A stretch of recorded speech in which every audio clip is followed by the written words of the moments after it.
ଗୋମାଫିଆଙ୍କ ଘରେ ପୋଲିସର ଚଢ଼ାଉ ସ୍କର୍ପିଓ ବାଇକ୍ ସହିତ ଜଣେ ଅଟକ ବସ୍ତା ଥାନା ଅଞ୍ଚଳରେ ବେଆଇନ ଗୋଚାରଣ ଅଭିଯୋଗରେ ପୋଲିସ ଶନିବାର ଭୋର ସମୟରେ ଚଢ଼ାଉ କରିଛି। ସନ୍ତୋଷପୁର ପଞ୍ଚାୟତ ଅନ୍ତର୍ଗତ ତେଘରି ଗାଁରେ ଜଣେ ଗୋମାଫିଆଙ୍କ ଘରେ ଚଢ଼ାଉ କରି ଗୋଟିଏ ସ୍କର୍ପିଓ ଏବଂ ଗୋଟିଏ ବାଇକ୍ ସହିତ ମୁସ୍ତାକ ଖାନ୍ ନାମକ ଯୁବକକୁ ଅଟକ ରଖି ଅଧିକ ପଚରାଉଚରା ଜାରି ରଖିଛି।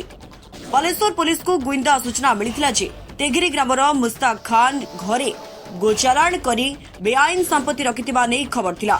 सूचना आधार डीएसपी निर्मला गोछायत नेतृत्व में एक स्वतंत्र टीम गठन कर शनिवार भोर समय चढ़ाऊ कर चढ़ाऊ बेले घर पाखे छिड़ा होता OD01AV 1567 नंबर विशिष्ट गोटे स्कर्पिओ सहित OR05AR 5425 नंबर बाइक जबत करथिला सिंगला थाना जिमा होईछि।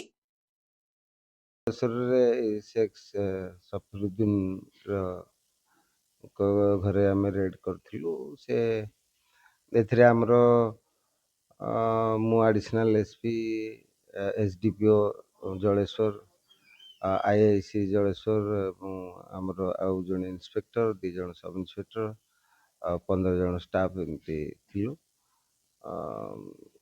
से घर सर्च कलु रेड कलु सेमती किसी जिनस मिललानी।